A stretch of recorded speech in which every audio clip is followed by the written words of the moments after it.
This is going to be a video tutorial on how to enable or disable sensitive content on Telegram. I will be using an iPhone for this. Let me jump over to my phone here.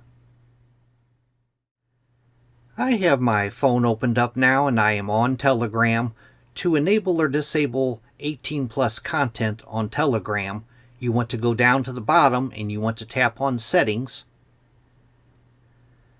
Then you want to scroll down a little ways, down to where you see it says Data and Storage, and tap on Data and Storage.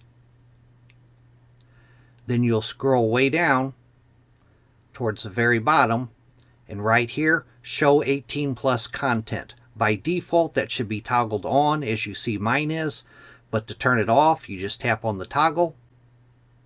And to enable sensitive content, I'm going to toggle it back on. It says 18+ content. Confirm that you are over 18 years old and update settings to see potentially explicit and sensitive content. Tap on confirm. Now it's toggled back on. That is how to enable or disable sensitive content on Telegram. Thanks for watching.